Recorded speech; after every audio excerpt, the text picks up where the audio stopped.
Mga kabunyog, durog si Amy Marcos kay Lacson. Durog si Amy. Ha? Ito kasing si Amy, nagmamalinis naman to. Ipokrita itong si Amy Marcos. Mga kabunyog. Bakit ipokrita? Kini-question niya yung budget. Yung budget daw ng 2026 ay puno daw, ano daw? Ha? Ah, ah, puno pa rin daw ng pork. Puno pa rin daw ng pork.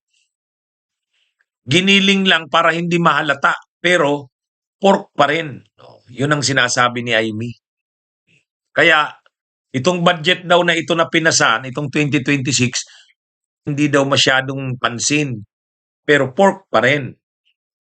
Siyempre, hindi ito nagustuhan ni Laping Lacson. Siyempre, ang liderato ngayon ng Senado, sila Ping Lacson sa kasi sila Tito Soto. Sinasabi ni Ping Lacson na ito yung ito yung mas matino itong budget na ito. Kasi daw, binusisi na daw nila ito, hindi na tulad nung dati. Tapos ang sinasabi ni Amy, hindi. Sabi ni Amy, hindi, maraming pork yan. Itong budget na to, puno pa rin ito ng pork. Giniling lang, pero pork pa rin. Ngayon, anong sagot ni Lacson? Ang sagot ni Lacson, mga kabunyog, ito.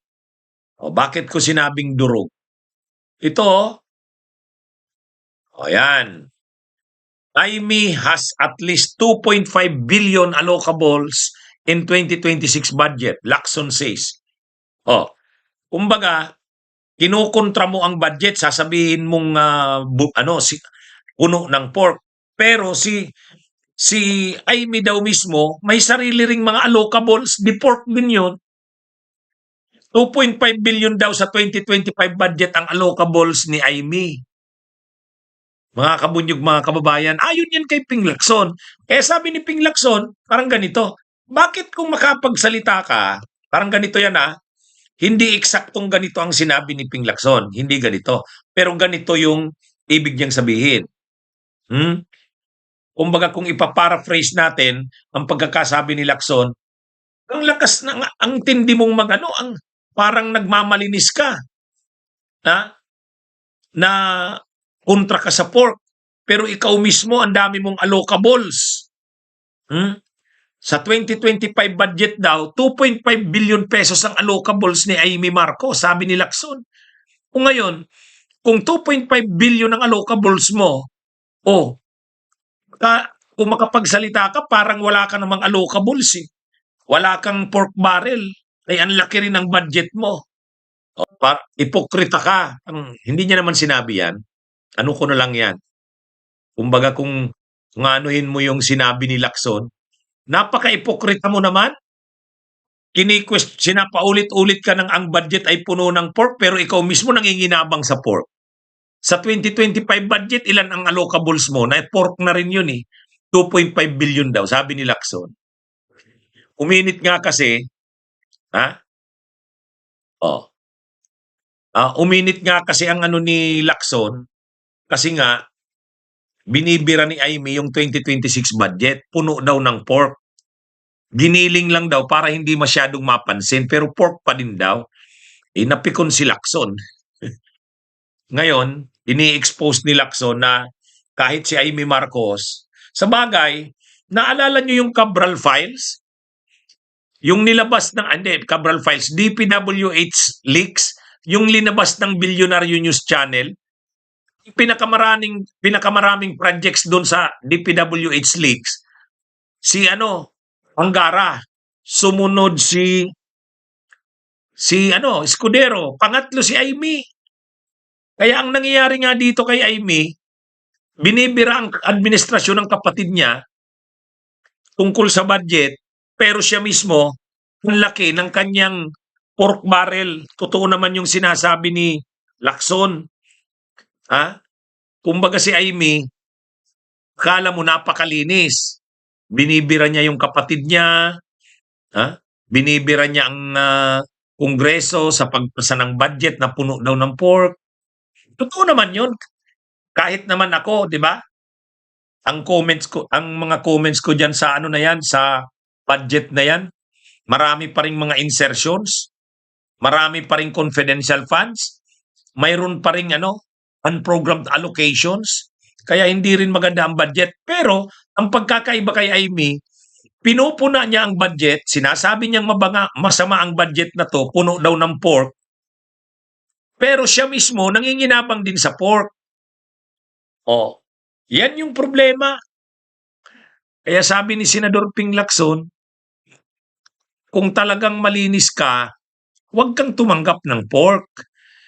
Nung 2005 daw, 2025, 2.5 billion ang allocables ni Amy. Ngayon din, mayroon na naman daw ngayong 2026. Sabi ni Lacson, kung ang definitionan niya ng allocables ay mayroon kang amount na kaya mong kung saan-saan mapupunta yun, allocables ang tawag, di pork barrel na rin yun. Kaya, ito mga kabunyog? Grabe. Barado si Amy.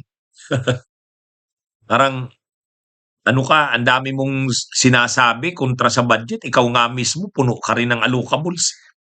Si Amy Marcos, grabe kung makatira, pero siya mismo, ang dami niya ring allocables pala. O yun, siya, na-expose din si Amy. Ha? Nagmamalinis kasi, kala mo napakalinis. Yan ang problema eh. Pero ngayon, ng mga kabunyog, linabas na ni Ping Lacson. Sabi ni Ping Lacson, huwag kang magmalinis na parang ikaw, ayaw mo ng pork, paulit-ulit daw si Amy ng ayaw ng pork. Pero ngayon, dito sa naaprubahan na budget, ay 2026, marami rin daw dyan na pork. Kapareho daw nung 2025, 2.5 billion ang tinatayang pork ni Amy Marcos. Yan po ang ni Lacson, mga kabunyog, mga kabayan. Kaya, ito? Wala pang reaksyon si Amy. Sinagot lang ni Lacson yung mga patutsyada kasi ni Amy. Siyempre, ang patutsyada ni Amy, yung Senado, yung pinasa. Saka isa pang sinabi pala ni Ping Lacson, member ka ng BICAM, anya. Itong si Senadora Amy Anya, sabi ni Ping Lacson, member ng BICAM. Bakit dun sa BICAM hindi ka nagsalita?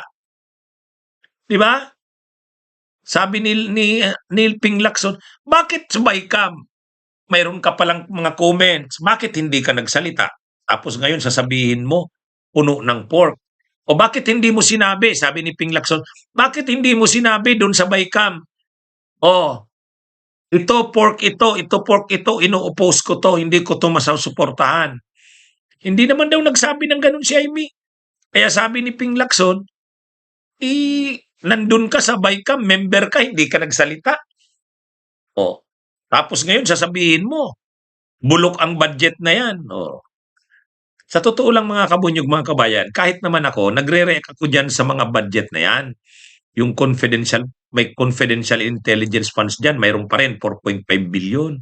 Malaki yun para kay PBBM na confidential intelligence funds. Yung unprogrammed allocations, hindi naman na inalis. Nandiyan pa rin. May binawas, parang 92 billion, pero marami pa rin ang natira na items sa unprogrammed allocations. Kaya tama lang naman yon na punahin ang budget. Kaya lang, ang masama lang, tama naman si Ping Lacson. Kung makapagsalita naman si Amy, parang hindi siya nanginginabang dyan sa budget na yan. Kumbaga, sabi ni Ping Lacson, nanginginabang ka nga sa budget na yan eh. Mayroon ka ring pork barrel. Ayaw mo ng pork barrel. Gusto mong alis, pero ikaw mayroon. Kaya, ito? Mga kabunyog, mga kababayan. Okay, magandang araw sa inyong lahat. Mabuhay po tayo. Bunyog, halikan na kasama ka. Bunyog, kapag buklod ay may pag-asa. Luzon, Visayas, Mindanao, isa ang pananaw. Sa bagong Pilipinas ang bunyog isisigaw. Bunyog